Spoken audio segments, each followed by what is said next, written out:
డబ్బులు రావాలంటే డబ్బులున్నోడి దగ్గర నుంచి మనకు రావాలి. ఫస్ట్ ఆఫ్ ఆల్ డబ్బులున్నోడు అంత ఈజీగా డబ్బులు బయటికి తీయట్లేదు. ఈరోజు మనం మాట్లాడుకునే టాపిక్ ఏంటంటే రిచ్ అవ్వలేమా? యెస్. నిజం చెప్పాలంటే ఇప్పుడున్న పొజిషన్‌కి రిచ్ అవ్వలేము. అట్‌లీస్ట్ అప్పర్ మిడిల్ క్లాస్‌కి కూడా రావడం చాలా చాలా చాలా కష్టం. దానికి చాలా రీజన్స్ ఉన్నాయి. చాలా అంటే చాలా రీజన్స్ ఉన్నాయి. కష్టపడాలి. ఎందుకు పడాలి అంటే మనం బతకాలి కాబట్టి కష్టపడాలి. అంతేగాని మనకేదో రిచ్ అయిపోతాం. మనము ఈ middle class, poor middle class నుంచి మనము ఏదో అయిపోతాం. అంటే ఇప్పుడున్న ప్రతి ఒక్కరు కూడా మోటివేషన్స్ ఇస్తారు. బట్ అవన్నీ మీరనుకున్నంత ఈజీ కాదు. ఎందుకంటే చెప్పేవాళ్ళకి ఏం పోదు. అదే ఆళ్ళు లైఫ్‌లో వాళ్ళు చేసుకుంటే ఆళ్ళు ఒక రేంజ్‌లో వెళ్ళిపోతారు కదా! బట్ అది ఇంపాసిబుల్. అది మెయిన్ లక్ అనేది ఉండాలి మనిషికి. అండ్ అన్నీ కలిసి రావాలి. అంటే చాలామంది చెప్తుంటారనమాట జిమ్‌కెళ్ళాలి. అంటే రిచ్‌కి దానికి సంబంధం ఏముంటో నాకు తెలీదు. జిమ్‌కెళ్ళాలి, మాస్టర్బేషన్ ఆపేయాలి, అది చెయ్యాలి, ఇది చెయ్యాలి, అమ్మాయిల మీద ఇవన్నీ చేసేవాడు కూడా ఈరోజు రిచ్‌గా ఉన్నాడు. చాలామంది నాకు తెలుసు. అసలు లైఫ్ స్టైల్ ఒక 1% కూడా సరిగ్గా లేనోడున్నాడు. లైఫ్ స్టైల్ కరెక్ట్‌గా పెట్టుకొని రోజు ట్రై చేసేవాడు అలాగే ఉన్నాడు. ఇంకా స్టిల్ డబ్బులు లేకుండా ఉన్నాడు. అంటే ఆడేంటి నీతి నిజాయితీతో ఉన్నాడు. సో, ఇక్కడేంటంటే అలాగని నేను తప్పు చేయండి, ఏదో ఒకటి చేసేయండి అని కాదు. తప్పు చేసినా 100% కర్మ అనేది ఉంటది. లేకపోతే అది ఏదో ఒక విధంగా నీకు ఖచ్చితంగా నీకు పీస్ అనేది కోల్పోతావు. నేనేమంటానంటే నీకు డబ్బుల కన్నా నువ్వు చేస్తున్న పని నీకిష్టం ఉందా లేదా అని చూసుకో అంతే. ఎందుకంటే ఈ ఈ ఇప్పుడున్న పొజిషన్‌లో చాలా కష్టం. చాలా అంటే చాలా పోడ్‌కాస్ట్‌లో అక్కడ ఇక్కడ చెప్తూ ఉంటారు. చాలామంది ఈజీగా అయిపోవచ్చు. అది ఇది డెడికేషన్ ఉండాలి, హార్డ్ వర్క్ ఉండాలి, అది ఉండాలి, ఇది ఉండాలి. అవన్నీ ఉన్నోడు కూడా నాకు వందల ఎగ్జాంపుల్స్ ఉన్నాయి నా దగ్గర. స్టిల్ ఉన్నాయి. ఎందుకు అంటే చెప్తున్నా కదా! టాలెంట్ ఉండి అన్నీ ఉన్నా కూడా అవ్వదు. ఎందుకంటే ఇప్పుడు ఒకటే చెప్తా. డబ్బులు రావాలంటే డబ్బులున్నోడి దగ్గర నుంచి మనకు రావాలి. ఫస్ట్ ఆఫ్ ఆల్ డబ్బులున్నోడు అంత ఈజీగా డబ్బులు బయటికి తీయట్లేదు. అప్పుడెలా సంపాదించారంటే అప్పుడిది వేరు కథ. అప్పుడు వేరు కథ. ఇప్పుడు మాత్రం ప్రెజెంట్ చాలా చాలా చాలా కష్టంగా ఉంది. అర్థమవుతుందా? ఏదో చెయ్యరాని పని చేస్తే తప్ప మోసాలు, స్కామ్‌లు ఇంకా ఉన్నాయి చాలా ఉన్నాయి. అవన్నీ నేను చెప్పను. అవన్నీ చేస్తే తప్ప అంత ఈజీ కాదు. మీరనుకున్నంత ఈజీ అస్సలు కాదు.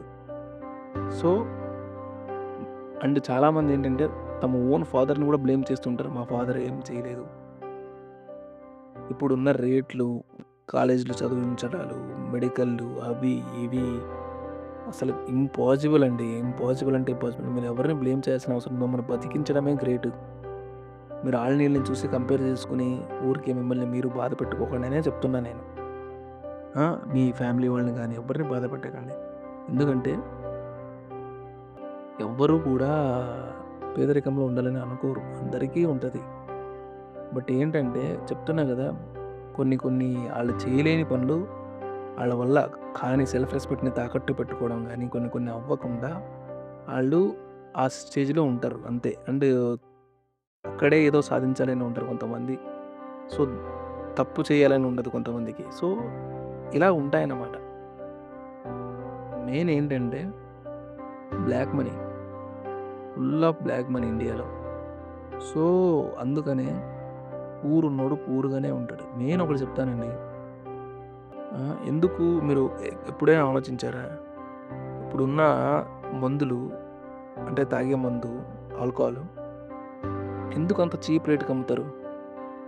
ఎందుకు అంటే ఆళ్ళు చీప్ రేట్‌కి అమ్మకపోతే ఆళ్ళకేమి లాస్ అవ్వదు గవర్నమెంట్‌కి. గవర్నమెంట్ పెట్టొచ్చు. స్టార్టింగ్ రేటే 500 పెట్టొచ్చు. బట్ ఎందుకు అంత చీప్ రేట్‌కి అమ్ముతారంటే కూలీ చేసేవాడు, మూటలు మోసేవాడు ఆడు చేయడు పని. చాలామంది తాగడం కోసమే పనులు చేస్తున్నారు. సో, ఆ వచ్చిన డబ్బులన్నీ అక్కడే పెడుతుంటే ఆడెప్పటికి అవుతాడు? దాన్ని బ్యాన్ చేయాలి. దానివల్ల చాలా దారుణాలు జరుగుతున్నాయి. బట్ స్టిల్ దాన్ని బ్యాన్ చేయట్లేదు. ఇదంతా చాలా ఉంది. అర్థమవుతుందా? ఎప్పుడు గూడా నేను చెప్తున్నా కదా! ఎవ్వరికి 90% ఇండియాలో రిచ్ పీపుల్స్ అంటే ఉన్న 5%లో 90% రిచ్ పీపుల్‌కి ఎవ్వరికీ కూడా పూర్‌గానే ఉండాలనే ఉంటది. ఎందుకంటే లేకపోతే ఆళ్ళకి పని చేసేవాళ్ళు దొరకరు. ఆళ్ళ ఇంట్లో పని చేసేవాళ్ళు అవన్నీ దొరకరు.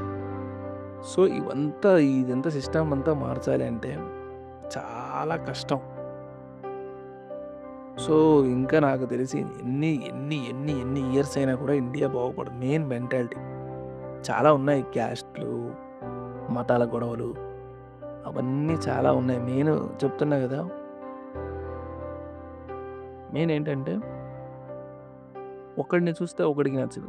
ఒకడు చెప్పేది కరెక్ట్ అని ఈడికి తెలిసినా గూడా ఆడు చెప్తున్నాడు కాబట్టి ఈడు ఇది కాదు అది అంటాడు. ఈడికి తెలుసు ఆడు చెప్పేది రైట్ అని. బట్ స్టిల్ ఈడు అపోజిట్ చెప్తాడు. ఎందుకంటే ఆడు చెప్పాడు కాబట్టి. ఆడు చెప్పింది నేనెందుకు చెప్పాలి? నాకు స్పెషల్ గుర్తింపు కావాలని ఈడు.